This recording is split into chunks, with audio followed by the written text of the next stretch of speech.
Good morning. आज की मेरी कहानी है एक बूढ़ी माँ की दर्द भरी कहानी।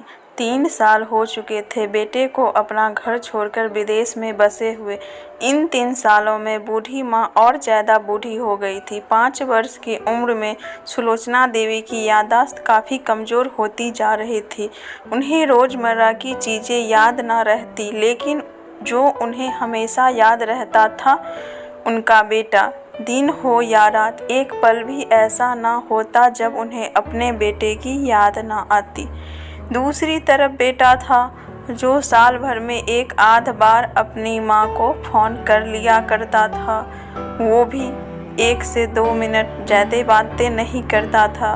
बूढ़ी माँ बहुत परेशान रहा करती थी कि बेटे उससे ज़्यादा बात ना किया करता है। फिर भी यह बूढ़ी माँ टकटकी लगाए अपने बेटे का इंतज़ार करती रहती। एक दिन बेटे का विदेश से फ़ोन आया। हेलो हेलो माँ, सुन रही हो ना माँ? अनिल बोल रहा हूँ, तुम्हारा बेटा। कैसी हो माँ? मैं ठीक हूँ बेटा, तुम कैसे हो? बहू कैसा है? मेरा पोता कैसा है? माँ ने पूछा। सब अच्छे हैं माँ, मैं अगले हफ्ते गाँव आ रहा हूँ तुम्हें लेने। अब हम सब साथ में ही लंदन में रहेंगे। तुम्हारी बहू कह रही थी माँ को यहाँ पर लेके आओ, बेचारी अकेली वहाँ परेशान होती होगी, बेटे ने कहा। अब तो बूढ़ी माँ की खुशी का ठिकाना ना रहा। उनके मन में 4 चांद लग गए। माँ की बूढ़ी सूखी आंखें आंसुओं से भीग गई।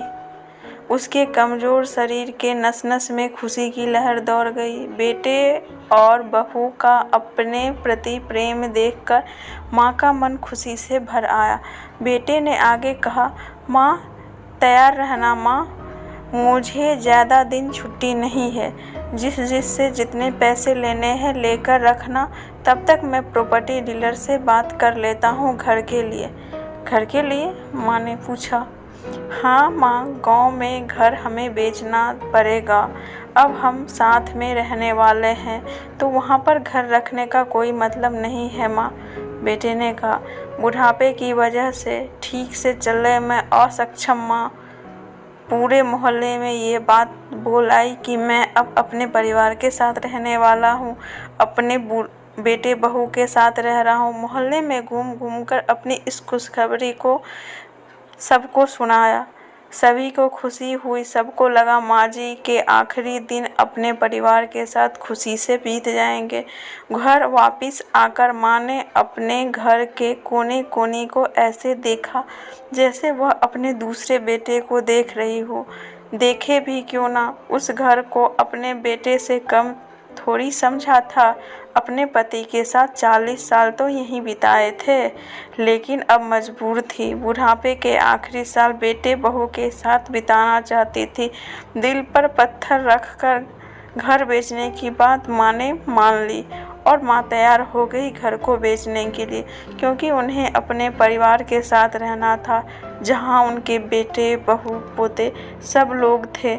आनन फानन में बेटे ने घर को आधे दाम में बेच दिया। माँ ने ज़्यादा नहीं, लेकिन जिन जिन चीज़ों से दिल लगा था उन चीज़ों को समेटा और बेटे के साथ टैक्सी में बैठकर एयरपोर्ट के लिए चली गई। एयरपोर्ट पे आकर बेटे ने माँ से कहा, माँ तुम यहाँ बेंच पे बैठो, मैं सामान और बोर्डिंग पास की जांच कराकर आता हूँ। वहाँ वक्त लगता है, खड़ा रहना पड़ता है, तुम्हें तकलीफ़ होगी, तुम यहीं आराम करो। मैं यूँ गया और यूँ आया। माँ बेंच पर बैठ गई और बेटा अंदर चला गया।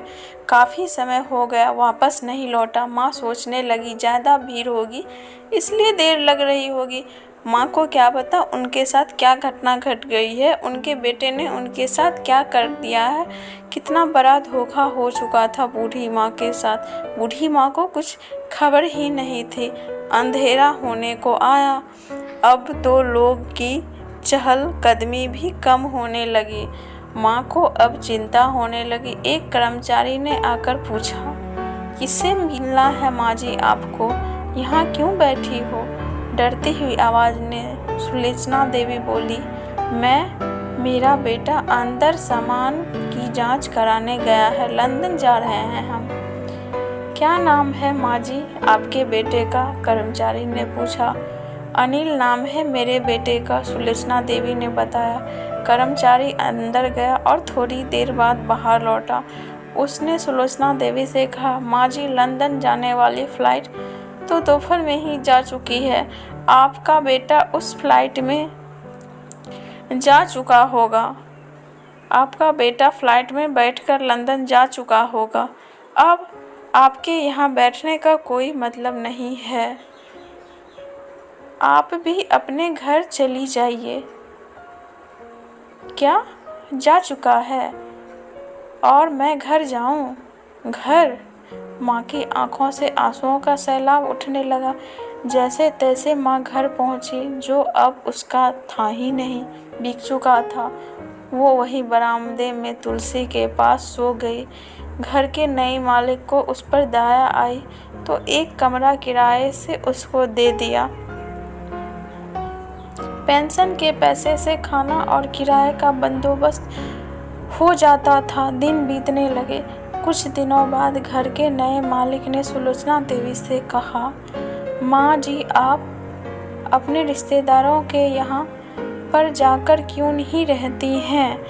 इस उम्र में आपके लिए वही अच्छा होगा। अच्छा तो होगा, लेकिन अगर मेरा बेटा वापस आया तो उसका ख्याल कौन रखेगा? मेरा बेटा बहुत भोला है, उसे ज़्यादा अपना ख्याल रखना बिल्कुल नहीं आता। मैं कहीं नहीं जाऊंगी, क्या पता कब उसे मेरी ज़रूरत पड़ जाए। माँ ने कहा, दोस्तों सच बता रहा हूँ। माँ की ऐसी बात सुनकर आंखों में आंसू आ गए। किसी ने सच ही कहा है, पूत कपूत हो सकता है लेकिन माता कभी कुमाता नहीं होती। दोस्तों आप सभी से हाथ जोड़कर विनती करती हूँ, अपने माता पिता को जितनी हो सके सेवा करना, उनके साथ कभी बुरा बर्ताव मत करना। उनके चरणों में स्वर्ग होती है। अगर आप उन्हें खुश रखोगे ना तो आपकी तरक्की कभी रुकेगी नहीं। अगर मेरी स्टोरी अच्छी लगे तो चैनल को सब्सक्राइब और स्टोरी को लाइक अवश्य करें। धन्यवाद। थैंक्स।